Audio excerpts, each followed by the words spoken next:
All right, guys, good morning. So I want to go ahead and give my take on probably the next steps in finding out what happened to Rodney, Kiely Rodni.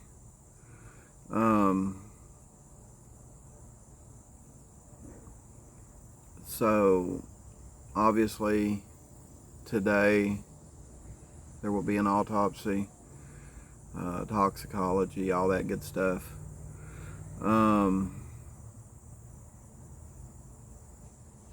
They'll be looking for a few things. I'm sure that as soon as they got it out of the water, maybe before they even got it out of the water, they wanted to check the transmission to see, what gear it was in, what items were in the car. They'll be looking for trauma. Was there any trauma to Kiely?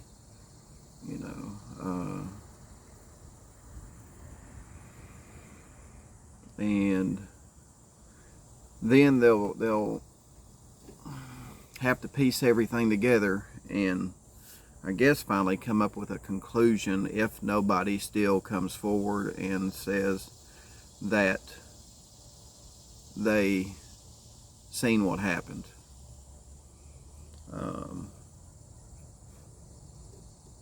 Now, with the lack of information, I'm going to go ahead and err on the side of caution and just, in my opinion, just say everything is still on the table. Because I just don't know. I mean, it could be anything from foul play to she was impaired, disoriented, got disoriented driving and ended up on that side of the lake going into the water. Now, doing some research, I did find out that a vehicle, once it enters the water, normally will sink in approximately 2 minutes.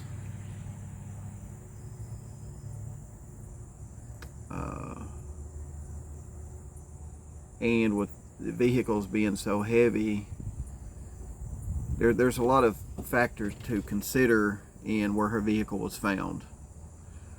Now, this is just my opinion, okay, guys? But my opinion is her car went into the lake in the approximate location of where the tow truck was, okay? Because the car would sink fairly quickly. I've got a CRV, and with it weighing so much, it's not going to really move around that much on the bottom of the lake floor, okay? And that reservoir really doesn't have, from what I've seen, because I know a lot about lakes. I do a lot of fishing, so I know a lot about,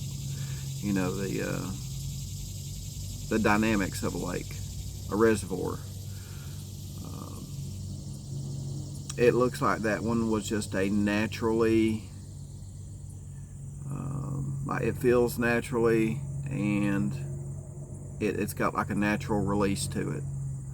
It's not like a hydroelectric dam where they release a lot of water at a specific time, and that will cause a current. That will actually cause a current in the lake, especially toward the bottom.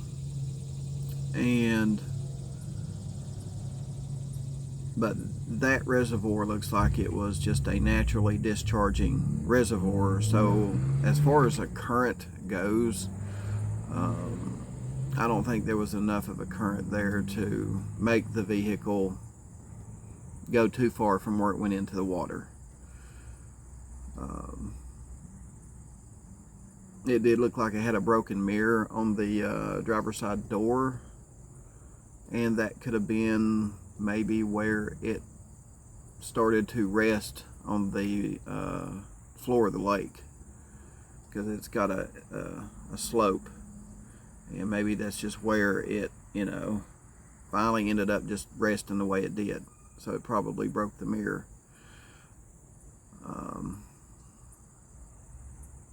I'm just trying to think.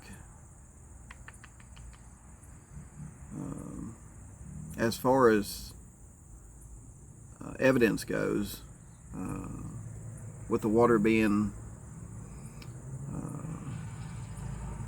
70 degree-ish, everything should have been pretty much, just it only being about 2 weeks, everything should be preserved pretty good. I think they'll have no problem with toxicology, no problem with looking for any trauma. Like I said, there'll also be things in the car that may help figure stuff out. Her cell phone may be in the car. That'll be a big clue, especially if her cell phone is still in the car. That will be a big clue right there. But we've got to, right now, I don't know what other YouTubers are doing, but I'm just going to err on the side of caution and say it could be, right now, it could be anything from foul play to, she just got disoriented from the party and just ended up there. You know what I mean? A lot of things going on. Of course, and also you don't know her frame of mind. When people start becoming impaired, obviously there may be some things that cause him to get more upset than normal. You know what I mean? So we've got to realize that, this could be anything from foul play to a disoriented, accident to, was she suffering from depression? I don't know. And if you're suffering from depression and got some personal things going on in your life that you're struggling with, sometimes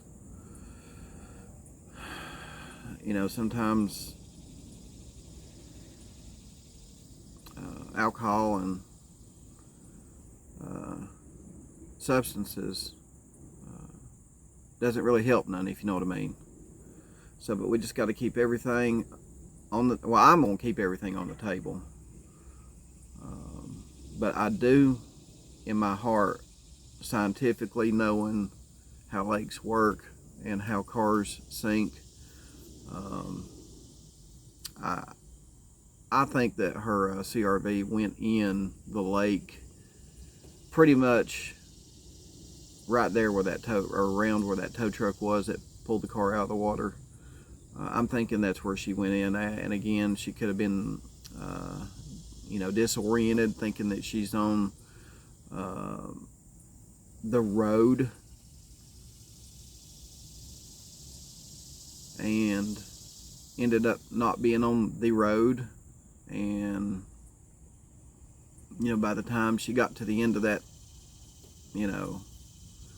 to the end of the bank there, it might have been too late. She might have been hitting her brakes, if she was intoxicated. It could have, your reaction times are not that good. You're disoriented, and I would hate to say that there was foul play involved. I would really hate to say that, but we just got to keep everything on the table. Um, Now, my strongest feelings on what happened. Number one, my strongest feeling is just going to be that, and you guys may disagree with me, my strongest feeling is that she was disoriented trying to get home and just ended up in the lake over there. Okay, that's going to be my number one theory. And of course, guys, I could be wrong. My number two theory would be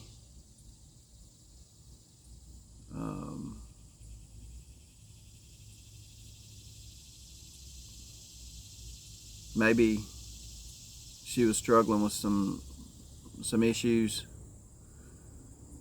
and that's unfortunately that's where she ended up.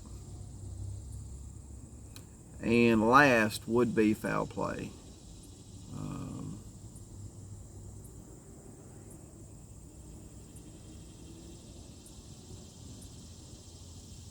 Well, I take that back.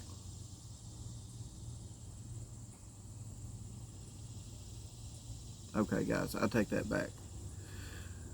I'm going to go ahead and do one. She drove into the lake accidentally. I'm going to switch up my order here. I'm going to go with foul play next. Just because of the fact that, there was a certain individual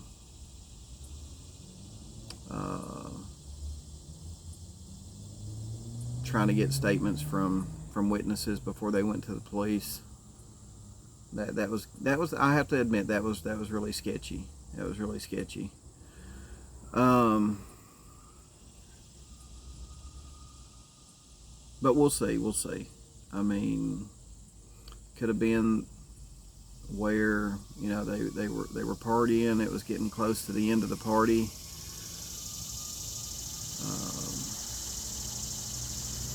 Maybe somebody discovered her, and at that point it was too late. They're like, hey, we, and then it became a we have to cover this up. You know what I mean? I've seen it before. I've seen it up here. During parties where they discover somebody deceased from like an overdose or whatever, and they don't want to get in trouble for being associated with it, and they go hide them. There was someone a couple years ago that was a contestant on American Idol that got in trouble up here in Sevier County for that. So y'all remember Amy Brumfield? Yeah, she got in trouble for that. So, but regardless of what did happen, we still need to pray for the family, pray for her friends, pray for just pray for everybody, pray for the investigators, keep praying for search and rescue, and again a big shout out to Adventures with Purpose. Man, did they pull through. Boy, they really did pull through, didn't they? So right now it's just a waiting game. We'll wait and see what the preliminary results are on the autopsy, if they release them, and then we'll just go from there, guys. But if you're watching this and you're in the Truckee area, or you live near where the family lives, and you've been part of their support team or whatever, just continue being part of that support team. Show the family as much love and support that you can, because they've got a long road ahead of them. It's not easy. it's not easy losing a loved one, but when you lose a loved one, you know, in circumstances like this, it just magnifies everything. So just keep the prayers and support going, and I'll see you guys on the next video.